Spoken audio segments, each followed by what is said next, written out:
Hello, everyone. I am so glad that you're here.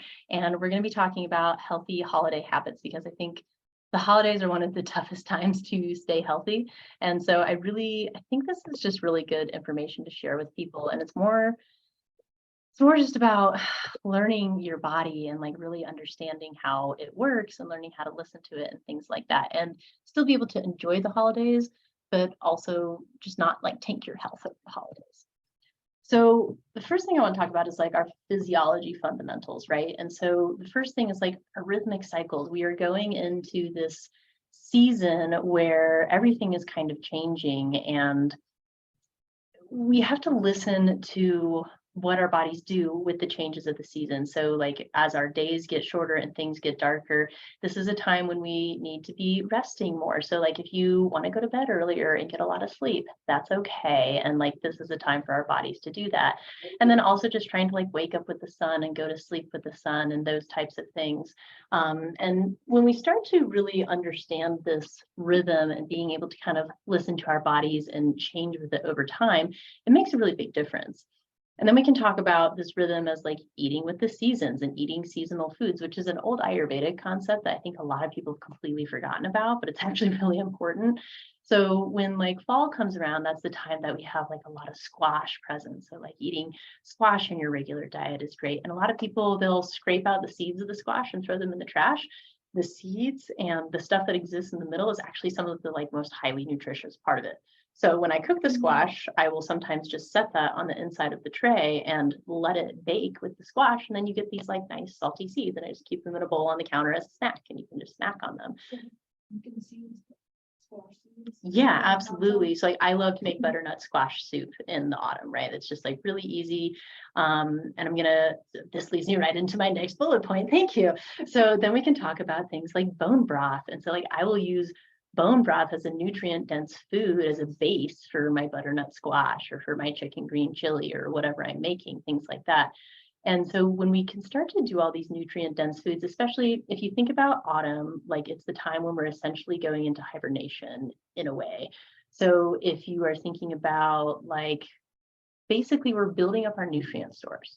We're saving things for the winter. So it's a really good time to eat nutrient dense foods and to be eating warming things and warming spices because it kind of prepares our body for the winter months. And then we can kind of facilitate this throughout. And I'm going to talk a little bit more about that.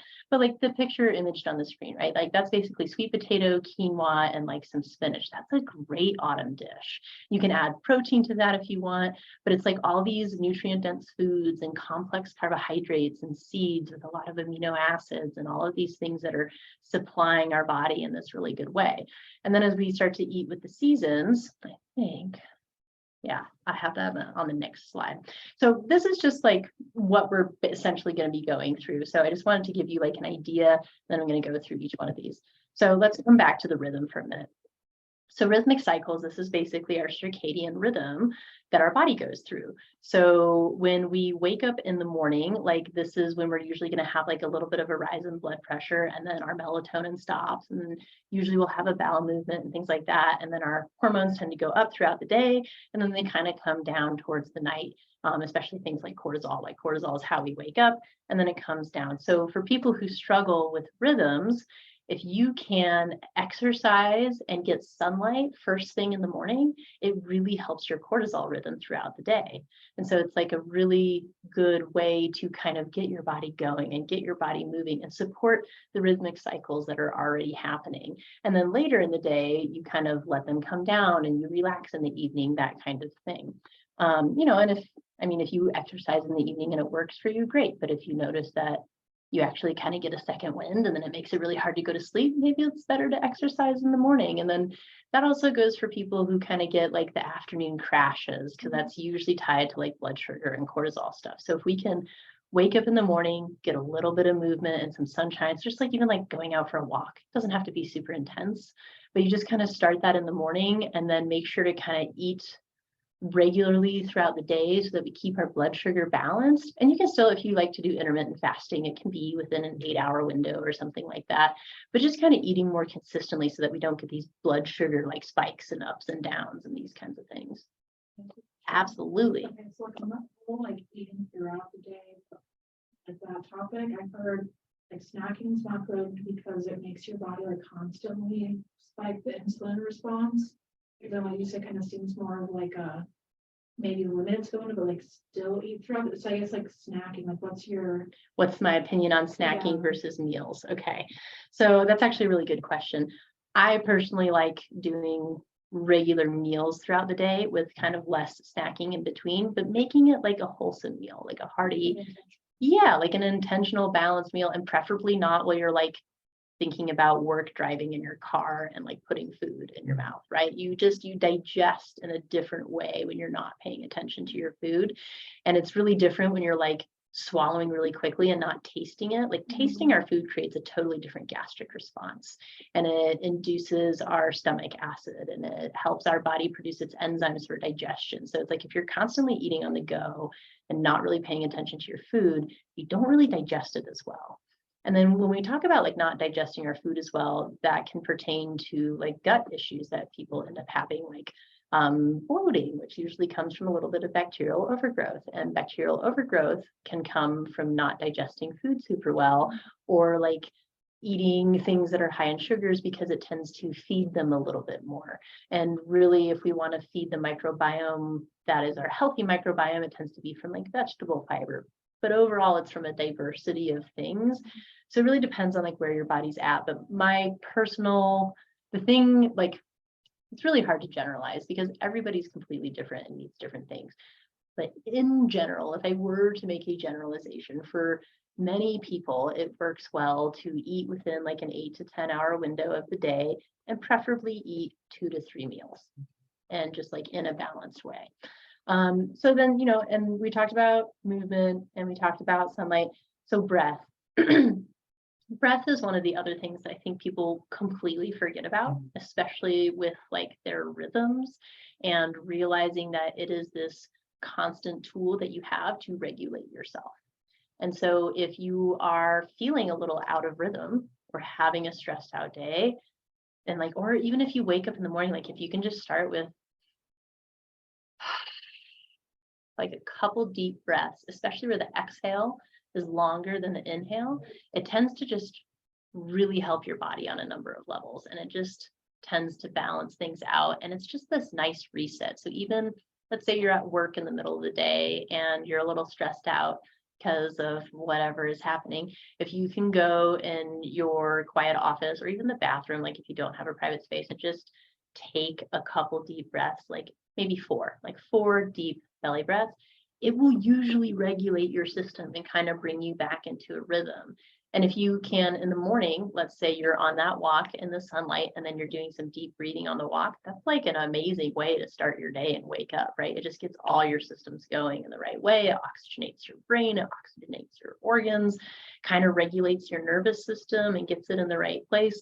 So breath is this like amazing tool that everybody forgets about, that we can come back to our rhythm for it. And a lot of people, they actually breathe kind of backwards. It's called paradoxical breathing. And it's basically where when you inhale, your belly goes in, and when you exhale, your belly goes out. And it should kind of be the other way around. So if you're paradoxical breathing, it usually means that you're breathing in your chest, and that's more of like a sympathetic fight or flight state to breathe in. Versus if you are inhaling and your belly goes out, and you exhale and your belly goes in, then you're actually more using your diaphragm, and that can make a really, really big difference. So I just wanted to check something. All right, so we talked about breath, and then we talked about movement, and nutrition. These are basically all of the things that our body needs to survive. Like if you think about the thing in the world that you will die if you go without for the least amount of time, it's breath. We can go a couple days without water, a couple weeks without food, can't go very long without oxygen.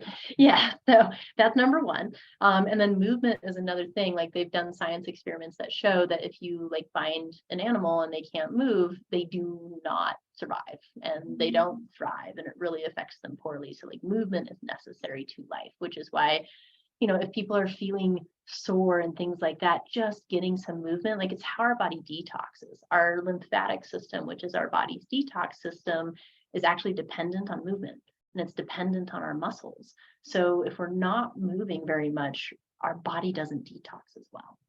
So that is why like that morning walk can be such a good thing. And that, you know, and it's like if you have a partner or something, that can be a really nice thing to do together. Like you can do a morning walk and like go for a walk after dinner, and then you have like 2 walks into your day.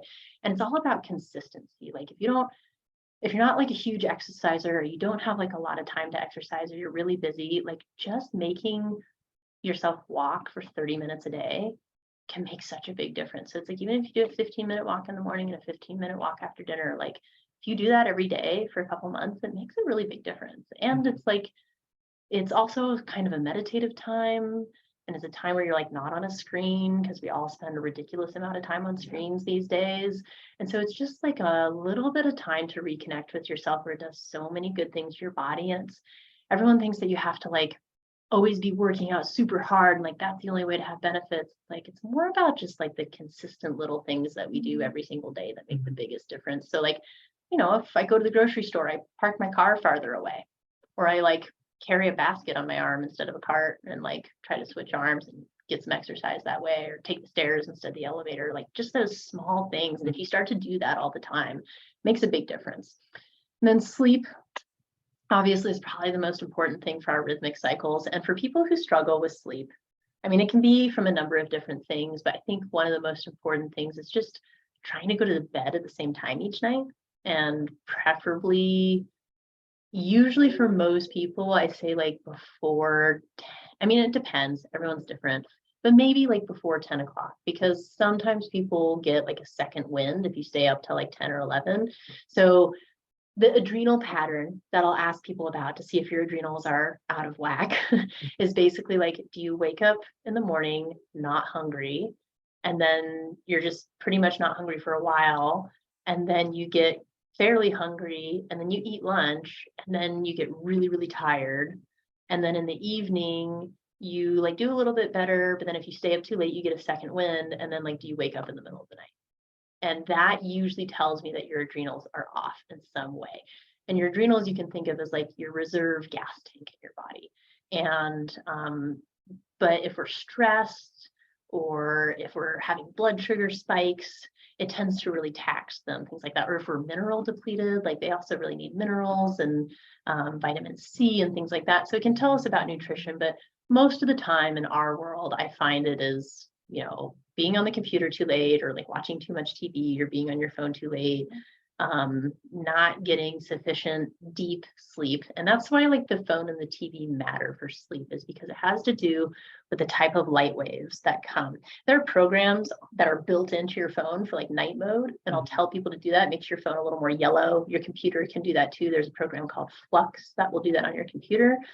And it's just a way to mitigate the blue light coming into your system, because blue light tends to actually kind of stimulate cortisol, and it will, like stimulate cortisol, which ultimately affects sex hormones and like affects other hormones in your body, and then also affects inflammation pathways, and just makes you not sleep as well, because it raises your cortisol, and then you just get in this weird rhythm. And or like there's like blue light glasses that can be helpful too. I just want to make sure I don't have any guests popping into our room. Okay, great. So that's kind of the sleep component. And so trying to go to bed at the same time, trying to not eat for like 3 hours before bed can make a really big difference for sleep. Because if your blood is in your stomach right when you go to sleep, it's not really available to clean your brain in the way that it's supposed to while you sleep. And that is why we sleep.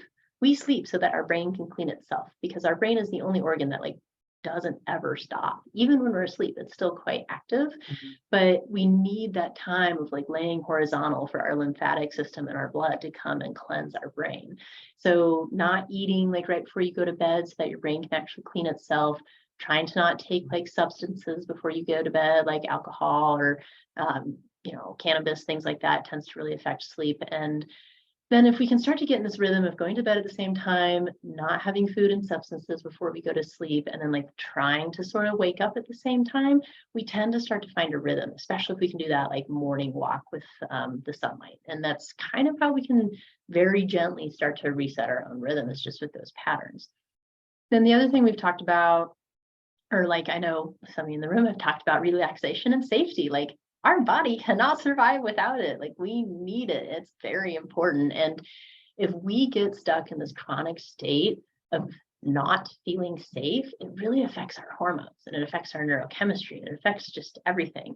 And so, things like, and even if feeling safe is like going into a room and closing the door and knowing that you are safe in that room and there's nothing there, and then just being in a quiet space and like allowing yourself to be there without letting your mind think about all the things that make you feel unsafe, which in today's world is like work and bills and people that you're worried about and things that you can't control and like all of these things, just giving your mind a break.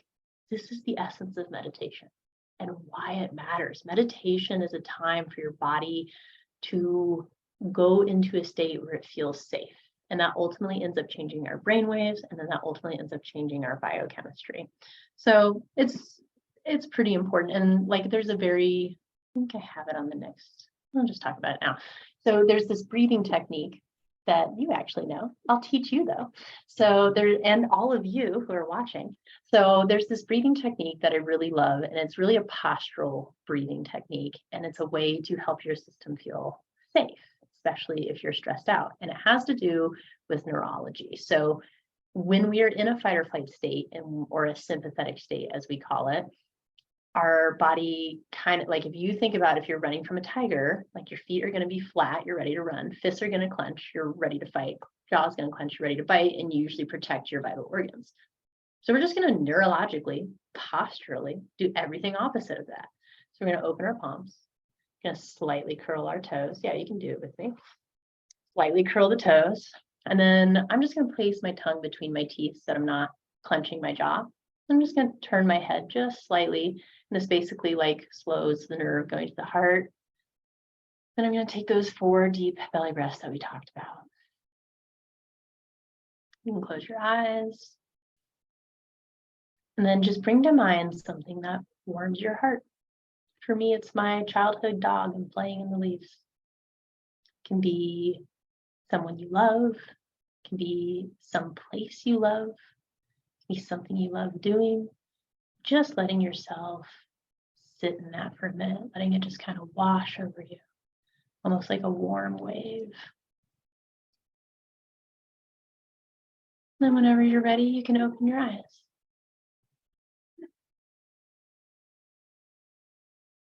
Beautiful. So then if you check in with yourself, you're like, oh, all of a sudden I just feel like a few notches of volume lower, or just like a few miles per hour slower. Or you're like, oh, I feel like kind of shed some weight off my shoulders, or like my heart feels a little slower. And so that's just that little bit of a reset. And that's a really cool technique. It's called reflexercise. It's exercising your reflexes. It comes from the associative awareness technique. Website for that, if anyone wants to check it out, is wellnessandperformance.com. I always love to credit my teachers, so that's important. But ultimately, it's physical therapy for your nervous system. So if you are a person that tends to struggle with anxiety, or you struggle with stress, or you struggle with feeling reactive, or like you're that person where someone slams a car door and you jump in your seat, that means that your system needs this more than your average person.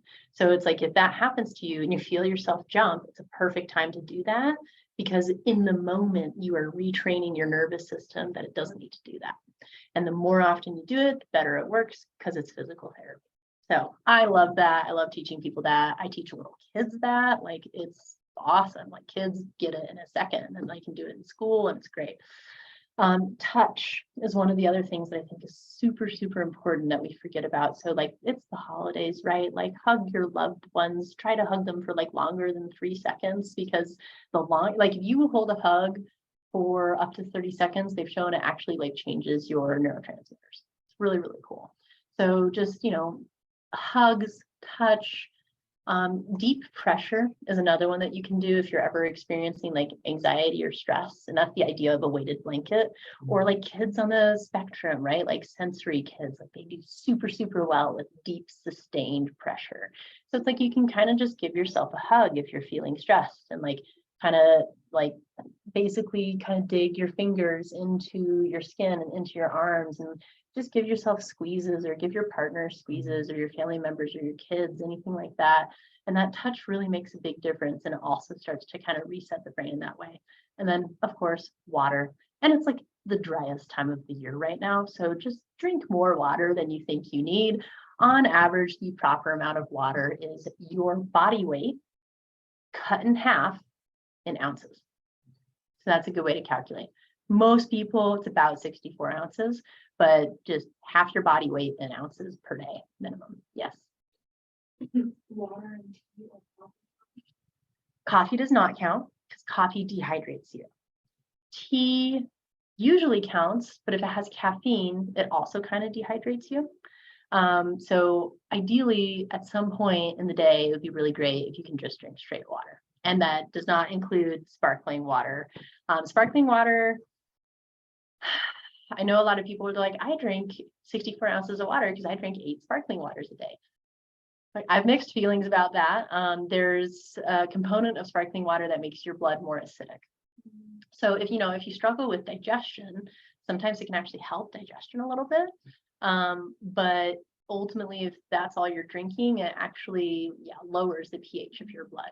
So it is important to just drink like normal natural water, preferably filtered, because our water systems these days have a whole bunch of crazy stuff in them, like pharmaceuticals and other chemicals. So, even,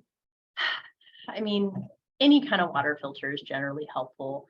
But if you can get like a carbon filter, or sometimes there's like ionized filters, and it's one of those things where you just like hook it up to your sink and then you forget about it, right? And so it's like one of those easy steps to health where it's like a one-time thing, and then you just like don't ever really think about it until you need to change the filter.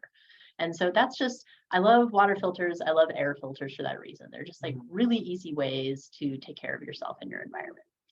Okay, so now we're going to talk a little bit with the rhythm of like eating with the seasons. So we're talking about like autumn foods and like preparing for winter. And this is a time when we're storing nutrients. So it's a good time to focus on like salty foods and sour foods, like fermented foods, healthy fats, or like thin soups, like the butternut squash soup we were talking about. And, if you're someone who struggles with like what to do for breakfast and you're always leaning towards like grains and stuff like that, I actually make like a bone broth based butternut squash soup with like roasted onions and roasted garlic and like some sage and some other seasonings. It's so good. And then you blend it and you can basically drink it like a shake in the morning. And so it's like a really easy way to just like get some good healthy fiber in the morning.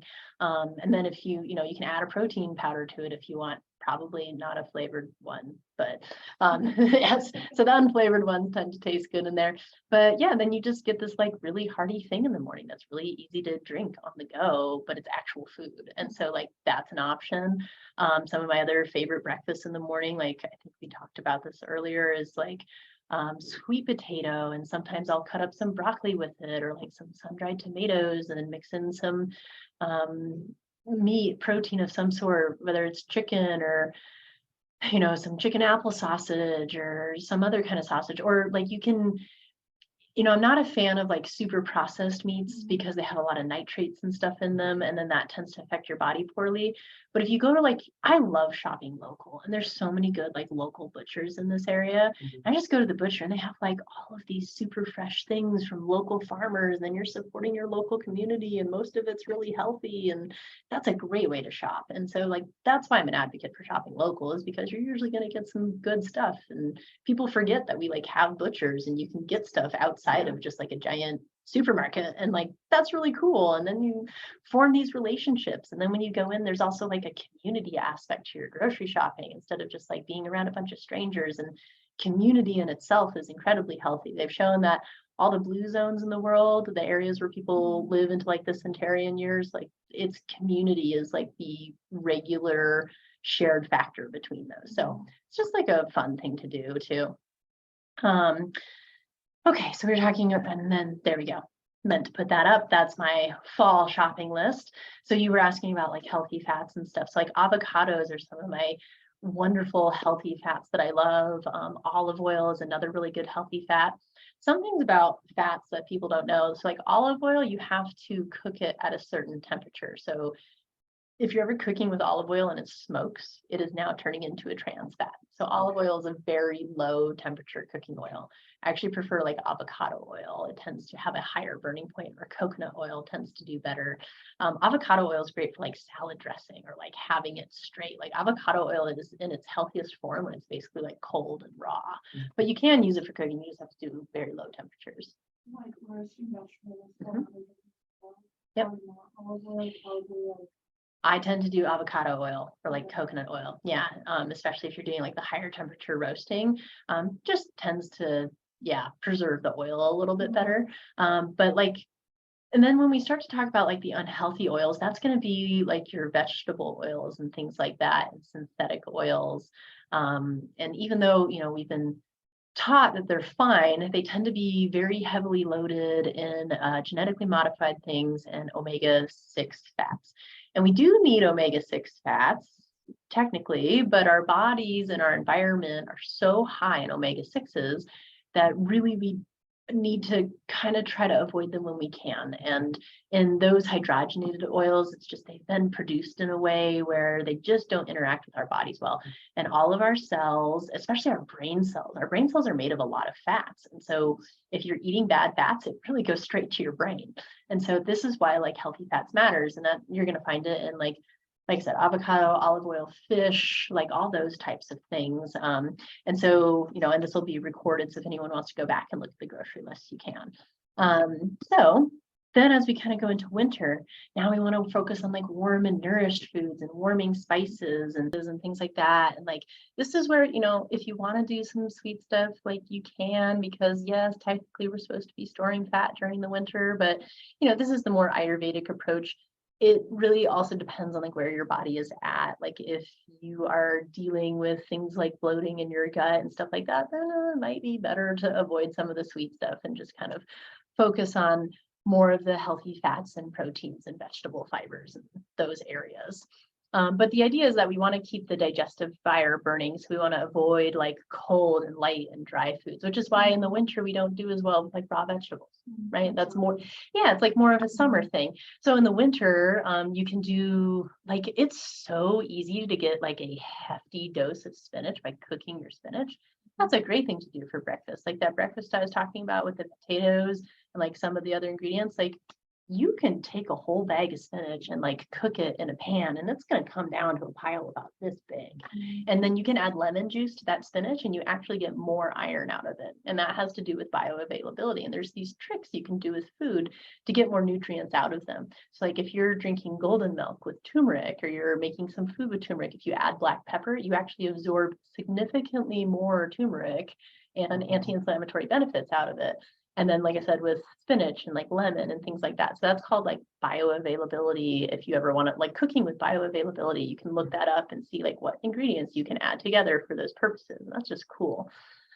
So yeah, and then, you know, in the winter, still focusing on protein things. And, you know, these are comprehensive lists. When we talk about inflammatory foods for people, the most common ones tend to be things like gluten and wheat. It's just a really common one, and it kind of has to do with our agriculture now and how we produce our foods, and the fact that we harvest our foods with a lot of chemicals, which is unfortunate. And it also depends just kind of on the state of your gut and where it's at. And if you're really, really stressed out, or you just got injured, or you're just in like an auto accident or something, it's going to be more important than your average person to be a little gentler on your gut. And it's not to say that you can't have those things later. It's just that at certain times, your gut is more vulnerable and more irritable, and wheat and grains and dairy and sugar and alcohol tend to irritate people. They just tend to be more of the culprits. Depends on the person. Everybody's different, but those just tend to be the culprits for people. And again, has a lot to do with like our agricultural system. So good areas to focus is like basically making sure most of your plate is a lot of veggies, making sure you're getting a lot of healthy protein, and nutrient dense foods includes like bone broth and organ meat, which everybody forgets about. Like organ meat is probably one of the most nutrient dense foods on the planet. And just, but like if you don't really want to cook liver, like I get it, like people don't always like to do that, but you could look for things like there is a type of ground meat that you can get at natural grocers. I think something along like ancient force or force of nature or something, but it is bison and it has ground heart and liver in the ground meat, and you can like make a burger out of it. It's really good and super rich, and like it's a great way to get organ meat. You like don't even know you're eating it. Or there's like seasonings, like there's one called pluck, and it's a seasoning for your food that's made out of organ meat. You can literally just sprinkle it on your food, and like kids love it. And that flavor is focused on umami, which is like a really savory flavor in the body, and your body tends to crave it. So for like picky eaters like kids or kids on the spectrum who struggle with eating a variety of foods, if you use that seasoning, it can start to open up their palate. And it's really, really cool. So just things like that. Then as we come into spring and summer, this is when we're going to do better with like more raw veggies and things like that. But we still, in spring, it's still kind of cold. And so like, it's still good to do some warming things. And then in the summer, that's when we can do more like fruits and veggies and focus a lot on antioxidants because we're dealing with sun and more being outdoors more and things like that. So this is kind of the idea of just like working rhythmically with your body. And so, yeah, the spring foods, that's going to be like, getting beans from plants and things. And just thinking about like, well, what's growing, like what's actually available. And then, I talk to people a lot about fruit. Like fruit is great, but the high sugary fruits like mango and stuff, like it's only supposed to be available at certain times of the year. So it's not supposed to be available all the time. Whereas like berries or things like that, low glycemic fruits, those tend to go over better. So if you really like fruits, going for like berries can sometimes be a better solution. Let's see. All right. Oh, and there's the summer list. So if anybody wants, they can go back and watch the recording and just pause it and take a look at these lists. So we were talking about the nutrient dense foods. So up in the corner there, that's like some of the most nutrient dense foods on the planet. So focusing on these things, like people forget about all the benefits of mushrooms, and like mushrooms are super cool because they're kind of this blend between plant and animal. So you actually get like a bunch of protein out of them too. And they have all these like really balancing benefits for your adrenals and things like that. So like mixing different mushrooms into different soups, it could be like just toning for your system. And they have, glycans in them, which is like has to do with how your immune system works, and also how different fluids in our body help with viscosity and a number of different things. So they can be great. Seaweed is awesome because it has so many different minerals from the sea, and it has iodine, which helps your thyroid. Bok choy, cruciferous veggies. Like in the winter, I love to make basically homemade pho, and you can do like a bone broth as a base. And then you can use like bok choy. And if you're grain sensitive, I use like the kelp noodles, and you can get those at like Natural Grocers or Whole Foods. And you can do kelp noodles and then like some mushrooms and broccoli sprouts and, whatever other veggies you want to throw in there, and like some shredded chicken. That's an awesome meal. And that's like delicious homemade pho. And you can add some sauce to it to make it a little spicier, a little bit richer. So those are all good options. Or like I make green chili all the time with bone broth as my base, and then I'll do a bunch of green chilies and lentils and like cilantro. And cilantro, people forget about the benefits of spices. There's a lot of different benefits. Like cilantro is oddly good and like pulling toxins and heavy metals out of the system. So it's like, but some people hate cilantro. It's like parsley is also good at that, right? Yeah, I know. There's like the whole gene where some people feel like cilantro tastes like soap. So if you don't like cilantro, that's fine. But I put it in my green chili and it's great. And then with spices, if you actually, so like there's certain spices where if you put it on the food too soon, it will burn, like pepper or like leafy plants, right? But other ones like cumin or turmeric or just like different seasonings, if you put it like in your meat before you cook it, it will actually protect your body from the carcinogens that happen from cooking. So spices are actually protective when you put them on your food before you cook it. So we forget about all these benefits of spices. So like learning how to season your food, I think, is the key to really learning how to eat healthy, or like using a cool seasoning like pluck, where it like automatically makes your food taste good, or learning how to make sauces. I think that's like one of the other best things, because then if you have to like eat the same thing a lot just because you had to meal prep something, you don't have that much time to cook during the week, if you make like a couple different sauces, then you can just put that sauce on your food and change the flavor. And this is a lot of what I like teaching people about, is like cooking hacks, like how to make this actually real for yourself, because it's really, really hard when everyone just tells you what you're supposed to do and no one helps you with the how. And so, yeah, I think those things are nice. And maybe I'll do a talk at some point with a chef and like food prepping, because I think that would be great. So then the other thing we can focus on is whatever season you're in, focus on colors. Like colors are always going to be helpful, and making sure that you get antioxidants. And antioxidants are basically like the cleaning crew of our brain and our body in general. So they're just really helpful. And then we talked about the bone broth. Stock is basically like if you were to cook something, but it was going to be, or like if you were going to make bone broth, but you put the entire chicken in the pot, that's like a meat stock. Or if you soak a bunch of veggies and you cook them over time in water for a while, that's a veggie stock. And so that's the difference between bone broth and stock. But anyway, so we kind of talked about all those. So then avoiding toxins, that's like one of the other big things, right? And I think this is probably one of the most confusing things for people. Basically, if you can't pronounce it, you probably shouldn't put it in your body. Like that's like the simplest way I can say it. One of the other things I heard recently was eat foods that are ingredients rather than foods that are made of ingredients. I was like, ooh, that's a really good way to put it. I like that.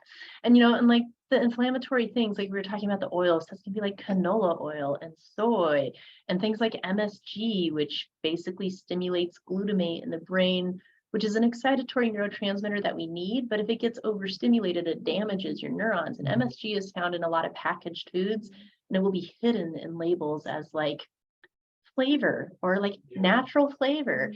If you see like natural flavor or natural fragrance on a label, that's basically just an umbrella term for there's chemicals in here.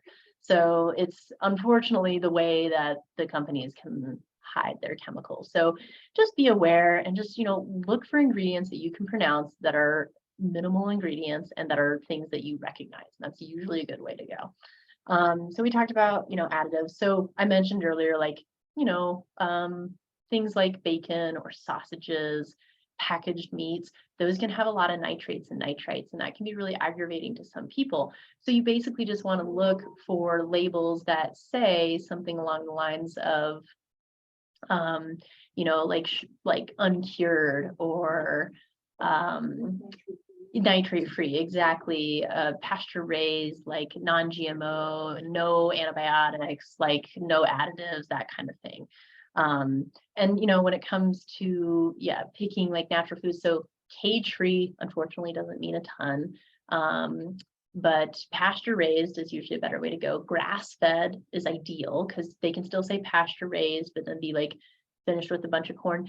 And the reason all this matters is because you are what you eat, and that thing is what it eats. So if you eat meat that has been eating an incorrect diet and has a really messed up gut biome and messed up hormones, you are then eating that animal's messed up hormones. So that is why this matters, and like why I teach people about this. And that's why I encourage people to eat game meat, like go for venison, go for elk sometimes, go for bison, change it up from the things that we just eat all the time, and just give your body some variety. Like our bodies like variety. And then GMOs, we kind of talked about that. That's going to be like soy, sometimes corn, canola. So soy and canola are like some of the most, the things that you can generally count on to be GMO. Unfortunately, it's really hard to find like healthy, pure soy. And then high fructose corn syrup, that's one of the other really bad ones that's in a ton of stuff, and a ton of stuff for kids, unfortunately. So, just making sure that that's not the first ingredient. And, that's fructose syrup too. And fructose and sucrose are a little bit different. Fructose is also what we have in fruit, but some people, like fructose takes longer to break down, but then sometimes that means the sugars can exist longer in your body. And so depending on the state that your body is in, if it's processing those sugars in a strange way, then it can just not be great. So when it comes to diet, it's always kind of individual and independent, but in general, good to aim for veggies, nuts and seeds, lean protein. It's like my favorite thing to tell people. And like fruit, consider it dessert, like treat it like a treat. Berries tend to be the like low glycemic ones if you want to eat it more often. MSG, we talked about that, basically excites your brain cells to death. This is found in like carrageenan, which is in a lot of nut milks. So that's when you like look at the label of your nut milk and you make sure that it doesn't have like carrageenan in there. Things like that. It can also be in dairy, maltodextrin, soy protein, whey. Normally whey can be helpful, and it can be helpful in like your glutathione recycling. But if you're dairy sensitive, then it's inflammatory and it's not helpful. So that's where it just depends on where you and your body are at. Then we talked about the hydrogenated oils and trans fats. That's going to be like fried foods. That's why it's just good to avoid fried foods, because you're basically eating fats that turn into your brain cells that make them not function well. It's like the simplest way I can say it. And then when we have a lot of sugar, a lot of people don't know this, but if you eat a lot of sugar, it actually makes you not absorb your vitamins as well. And it makes your immune system go down. So I had put up a post recently that had to do with the holidays, and it's like, we start with a candy holiday, and then we go to a pie holiday, and then we go to a cookie holiday, and then we go to a booze holiday, and we call it flu season instead of sugar poisoning season. And I really think that the latter is more accurate. So just keeping that in mind as we go through the holidays. And like, again, it just has to do with your body, where your body's at. Like if you're not stressed out and you're doing really well with your health, then yeah, you can probably indulge more. But if you are struggling with your health or you just got injured, then like, just bring, so that'll actually take me into, let's see, I'll go through that and then I'll come to my tricks. Okay. But that goes into like bringing a dish to a holiday party that you can consume. And that's my trick. Is like, I just bring stuff that I know that I like to eat. And then I eat those things if there's a bunch of stuff that I can't eat. And that's like a really easy way to participate without, I think a lot of people will end up feeling like a burden if they want to eat healthy and they have to ask for something different. And that's where things can become difficult. Or if you're drinking alcohol, then people, it's weird. It's usually the only substance we have to validate not taking. And people will ask why you're not drinking. So I just tell people to make a mocktail, and you just like carry it in a cup and no one knows that you have a mocktail, and you just pretend like you have alcohol and then no one bugs you, and that's fine. And most of the time, the thing that people crave is the participation and the social engagement and the social activation. And so if you are engaging in that, then you're usually getting what you need. So yeah. All right. So then when we come to managing stress, I think that's one of the other things. So we kind of talked about breath.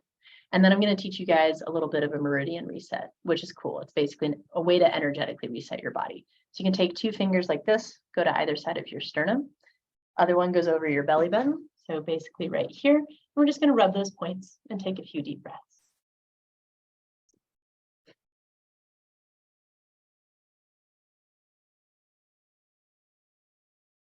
And that's it. Super simple, but it's kind of like flicking a light switch. So if you're at work or something, or even if you're in a meeting, like no one's really going to notice if you're doing this. And it's just like a way to reset your electrical system. So that's kind of cool. Posture, we've talked about that a little bit. So if we're doing this all day, especially at our computer, it puts a lot of strain on our electrical system. Yes. And so this is when I will cue people to kind of sit more upright. And then the other thing is like there have been experiments shown that if you are sitting in a confident posture, it actually changes your hormones within 2 minutes. So you actually increase your testosterone, which is like your, I'm going to get this done kind of hormone, just from sitting in a confident like leadership posture. So like if you're at a meeting, you can like put your hands out on the table and talk like this, or just like sitting open, crossing your leg, but something other than like rounding the shoulders. And it makes a really big difference. And if you hold that for 2 minutes, changes your hormones. And then, yeah, that also changes the electrical conduction. So we talked a little bit about the relaxation response, and we talked about blue light. So other ways that you can help this is like, especially in the winter, if you're home and you're like, your mind is running, get like a hot water bottle and put it on your belly. Automatically brings blood like into your vagal system and your vagus nerve, which is your 10th cranial nerve, that has a lot to do with like regulating your system. And then just taking sensory breaks. And that's like the walk that we were talking about, right? Just like being out in nature, giving yourself a little bit to like be quiet. Like we are in this society where we're so used to having something going on all the time that we feel weird in the quiet. And you have to like literally retrain yourself to be okay being quiet. And then sustained pressure. We talked about that. The other really cool trick is humming.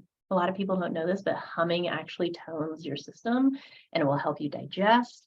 It's really good for health. It can get rid of pain. Like there's so many cool things about humming. So you can Google like health benefits of humming and just check that out. But that's the idea behind like chanting or like doing an om in like yogi communities is like that's part of the benefit. You're like toning yourself with the resonance of your surrounding environment. And then meditation, I was going to go deeper into that, but I want to respect everybody's time. So I'll do another talk on that later. But meditation is really cool. And if you're familiar, like our clinic, we do neurofeedback here. Neurofeedback is sort of like meditation. It can induce alpha brainwaves in the same way, but it also trains your brain in different ways, which is really, really cool. So that's one idea. But the main point behind meditation is like it's exercise for your brain. It's training your brain. It's learning how to train your brain to go into different brainwave states so that you can utilize your brain in more ways than only living in a high beta state, which is like our stress state. So yeah, I'll definitely do another talk on that sometime because this is what your body's made of. This is why it's so cool. And this is what we're working on when we're doing nutrition and we're doing physical care for your body and we're doing meditation. Like these are your cellular linings. The one up in the corner here, like this is a little cell with its edges so it can like step through other cells and move around in your body. And then in the center, that's our nervous system. And it's just, I love this image. I think it's amazing. I'm a visual person, so I love sharing this with people just to remind you of like how incredible your body is. Like it's really amazing. So we'll talk more about that in another one. So the useful holiday party skills. And then for anybody who wants, send us your email and we will provide you a little recipe book. So if you want some holiday recipes, we have those for you. So just let us know if you want them. But so holiday parties, tricks, get a good night's sleep the night before. We all make better decisions when we sleep. Like it's just true. We just work better. Mocktails, I already mentioned. So you can just Google like how to make a mocktail and try to avoid the super high sugar ones, but you can make some really tasty drinks that are non-alcoholic and they're still fun and festive. And then you're like not worrying about the alcohol because alcohol is fun, but it's not particularly healthy for anybody. Like it's just really hard on your detox systems. And if you have leaky gut issues, your body can't heal leaky gut while you drink alcohol because it depletes your B6 and you need B6 to heal those things. So, and then cooking something you can eat to contribute. So I'll often do like a sweet potato rosemary dish. Like that's a really easy one. I love that one. Eat some protein before you go, and then you won't binge on all the sugars and all the carbs and stuff that they have at the party. So just like make yourself a little bit full with a little bit of protein because protein basically helps mitigate our carb cravings. So that's an easy trick. Try to aim for the vegetables, protein, and healthy fats. Berries are great dessert. And then when you're thinking about taking seconds, give yourself 10 minutes and drink some water. And then see if you still want seconds 10 minutes later. It's pretty amazing when you give your body a second for all the hormones to start functioning. So that is a really, really good trick. My other one, and this goes back to the alcohol thing, try to not drink your calories. A lot of people forget that like drinking a beer is like half of a meal. And so it's like drinking your calories, I think, is one of the easiest ways that people would get caught in a cycle of like, I don't understand why I put on weight and like things like that, or drinking super sugary drinks or like eggnog. Like, yes, it's delicious and festive, but it has a lot of calories. So just be mindful about it, right? Like you can still indulge, you can still enjoy yourself, but I'm just reminding you of the things that people forget about. And so that's an easy one. And then focus on what's important while you're there, like community. Community is the important part of holidays, and it is the most health-giving component of it, I think, is like, and it doesn't have to be family. If you're far from family, it can be friends, or even like if you're alone on a holiday, you can go to a restaurant and like shoot it with the waitress and like just make friends and like have some kind of connection, like anything like that. Like that's the healthy component of holidays. So that's basically my take on it. And yeah, so if you guys want recipes, send us your email. We're happy to send them your way. And I hope you enjoyed this. Any questions before I kind of wrap things up? I guess. Yeah. In the holidays, like you're inevitably gonna eat something that you shouldn't eat. Yes. Or that isn't perfectly clean. Totally. Like have something that's like not great. I guess how do you best like handle that, so Yep. it doesn't set you off or into like a negative trend for like the coming days or weeks? That was an excellent question. So just in case you guys couldn't hear, so the question was like, how do you mitigate when you eat not perfectly on the holidays because we're human? Good question. So when people are in a situation where they don't have healthy options, I teach them to treat it as a learning opportunity.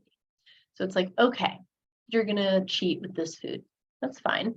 Notice how you feel over the next 24 to 72 hours. Some people don't realize that it takes 72 hours for things to kick in. I did not know earlier in my life that sugar was really affecting my mood because there was a 72-hour gap. It would affect my mood 3 days later. And I didn't know this for years. When I finally made that connection, I was like, oh, okay. Like my mood really goes down when I have a lot of sugar, especially processed sugar. Or like if you go to a party and you eat some stuff and you wake up in the morning and you're like 5 pounds heavier, it's not really how our body gains weight. That's probably water weight and inflammation weight and things like that. So, if you are cheating a little bit, like if you've been doing really, really good and then you cheat for like 3 days, you're going to be able to recover pretty quickly. If you cheat for like 2 weeks, it's going to be a lot harder to recover. And you're basically it's like not going to the gym for 2 weeks and then trying to go back. It's just a lot harder. And you can still do it. It's going to take more effort and more motivation. And it's going to be harder because your motivation is going to be less because you're in a slightly inflamed state. And people don't know that inflammation actually pulls from your motivation because they share the same chemicals in the pathway. So if you're inflamed, it's going to affect your neurotransmitters and you're going to be less motivated to make changes. So this is why people are like all amped up for like a New Year's resolution. And then they just don't care enough because they're just fatigued and tired. And like, this is how we get stuck in this cycle. So usually I'll run a food cleanse in like February because everyone will like have their motivation for the New Year's and then they'll peter out after like a week because of the neurochemistry thing. And then by February, they're usually a little bit more back to their norm and then I'll do a cleanse to them. So that's like a fun thing that I'll do with people. But yeah, so other tricks and, if you are cheating, drink a lot of water. Water is how our body cleanses itself. So like if you are, feeling like you need to kind of purge a little bit, like drink some water, take a hot bath, sweat is the other way that we cleanse ourselves, or exercise, like you can sweat and exercise. That's great. But if if your body's in a state where maybe you can't exercise as hard as you'd like to work up a sweat, then a bath, like a hot bath is a great way to do it. And the way to get your bath hotter is to sit in the tub before you fill it and then fill the tub, because it's like the lobster in the pot thing, like you slowly adapt and you can get the water hotter versus if you fill the whole thing up and then try to get in, it's much more difficult. Yes. So that's a good trick. And then actually the herbs that I was just mentioning, like cilantro and parsley, like throwing more herbs and antioxidants and seasonings into your food that are going to act as like the cleanup crew for your body and that kind of thing. And then, check in with your practitioner, see if your body needs some little bit of support just to kind of get you out of whatever rut you're stuck in, but focusing on colors and things like that. So, I try really hard to help people be realistic, because like we're all gonna fall off the train at some point. We're all gonna fall off the wagon. We're all gonna not be perfect, because that's real life. And so then it's like, okay, well, instead of being like, oh, I've ruined everything, I might as well just eat the entire cake. It's like, well, okay, what can we do to get back on track? Like, yeah, it happened, whatever. What can we do tomorrow to be better? So it's just those little things, and the self-compassion, I think, is like the biggest part, just like being kind to yourself and like realizing that just because you like had some marshmallowy sweet potatoes, like it doesn't mean that like you also have to eat the chocolate cake and the pie. It's like, just, or like if you're going to the dessert table and you're like, I want to have all the desserts. If there's 3 pies there, don't get 3 pie slice pieces. Get like a sliver of each piece that make one piece, and just kind of like keep quantity in mind, and like check in with your eyes and your stomach. And your secret dessert stomach is going to be like, I have room for that, but logically in your brain that like you have fed yourself enough. Oh, and then like one other little trick I will say that a lot of people forget about A lot of people will go and they'll binge at holiday parties, and then they'll be tired and they go lay down and then they get heartburn. Yes. So try to not lay down until you're a little bit digested, and it will really help your stomach not to sink up above your diaphragm, and then that can be uncomfortable. So, and with digesting and stuff, like try to not drink a ton of water while you're eating. And then that way your body can like create acid so that you're actually digesting your food, and then you can drink water afterwards. So just like little tricks like that. Yeah. Any other questions? Sweet. Okay. Thanks for joining, guys, and reach out with any questions and send us your email if you would like the recipe book, and have happy holidays.